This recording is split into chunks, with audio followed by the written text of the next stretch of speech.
I haven't had a small iPhone since the iPhone 4, which came out back in 2010. But what Apple did this year, this changes everything again. Even if FaceTime were the only new feature we're delivering, this would be an amazing new iPhone. But it's the fact that we've got the Retina display, 5 megapixel camera, high-def video recording, A4 chip, bigger battery, all in a thinner product. This is going to change everything.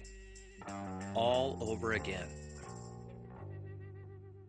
That was the iPhone 4 launch over a decade ago, and for the first time since then, I'm going back to a small phone again. I'm just waiting for my iPhone 13 mini to arrive. Let me tell you why. Now, I was an early adopter to the iPhone ecosystem, buying the original iPhone back in 2007 on a trip from New Zealand to see my folks in the UK. I stopped off in Los Angeles to stay with friends, and I also picked up an original iPhone along the way. Three things: a widescreen iPod with touch controls, a revolutionary mobile phone, and a breakthrough internet communications device. It's 5 years ahead of anything on any other phone. Now, I've been trying to integrate my devices in the way the iPhone did for a while. I was even a member of the test tech group for the Orange cell phone network in the UK back when I lived there, where I tested this Orange SPV. Check out this brick. But it did have a pretty big screen for the time, recorded and played videos and music too. It just looked like a weird phone though. And of course, the iPhone changed all that.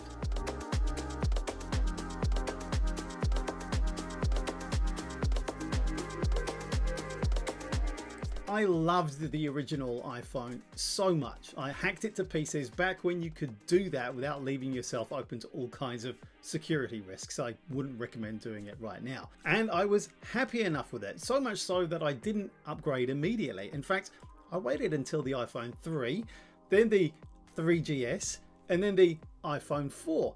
I actually bought this second hand, and I happily used this for a long time too. It was, as Apple said, the phone that changed everything for me again, and it was just the right size. Look at it, it's tiny. I loved the form, its size, its lightness, and I've still kept it, and it's here and it still boots up, and everything to use those basic functions is still working. Hey, subscribe and hit that bell and come back and check out a comparison video I'm going to do soon, running the camera of this iPhone 4 head to head against the iPhone mini just as soon as it gets here. So on another trip through LA back in 2010, and it was another big Apple launch, this time the iPad. And we'd like to show it to you today for the first time.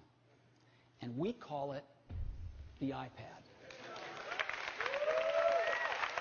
But this time, I didn't quite buy the concept. Well, I did, but I didn't buy the experience. My experience with the original iPhone made me think I might let Generation 1 go for a while before I jumped into this class of device. And I did. I didn't get into the iPad until the iPad 2. Well, I did pick up an original iPad secondhand to play around with, but I gave it away pretty quickly. In the meantime, the appeal of a bigger screen started to work its way into my consciousness, something that I'm sure Apple noticed and most likely even designed for. Suddenly, a whole slew of bigger devices became available in the iPhone lineup. The iPhone 5, the 5C, then the 5S, followed by the 6, the 6 Plus, the 6S, and then the 6S Plus. Life changes, and suddenly I found myself wanting a bit more screen real estate to view photos and do interesting things with. And actually, you just couldn't really get a small Apple phone in their ecosystem anymore. So again, I bought secondhand, a late adopter in the cycle, and I got a 6 Plus. And then after a while, I got a 7 Plus. I even dipped out of iOS for a while with the Google Nexus 5, but that lasted for about a year. Great phone, but I realized I was just too tied into the Apple ecosystem, and I decided I would stop fighting it and just try to make it work for me. So I took the plunge a couple of years ago and bought my first new Apple phone since the iPhone 3G, the iPhone 11 Pro Max. And it is a beast, both processor wise and size wise too. This is the iPhone 11 Pro, and these are the most powerful and most advanced iPhones that we have ever built. But what I have noticed is that even though the screen size has been fantastic, especially as I've been using my selfie cam as my main camera for the YouTube videos, whoops, I just dropped the iPhone 4. Yeah, over the past few months, my hands and thumbs have just got a little bit more sore than they used to be. Now that probably means I've been using my phone too much, but I think it's also about the reach span. It's pretty big to try and reach across the iPhone Pro Max screen. I recently got an 11-inch M1 iPad Pro to satisfy my need to write with a bigger screen, and it also helps speed up my editing workflow using LumaFusion 2. But I ordered the 12.9-inch version first and then returned it because it was just too big. And that's where I'm at with my phone now too. It's been great, but I'm ready to experiment with a smaller phone again. And I have to say, I've been looking with some envy at my wife's iPhone 12 mini. So when the iPhone 13 mini came out with better battery life, and if I'm honest, the new cinematic video mode too, I thought this is it. And the clincher is the rumor that the iPhone mini versions aren't selling too well for Apple, and there may well not be an iPhone 14 mini. They may actually stop that size for a while. So if not now, then when?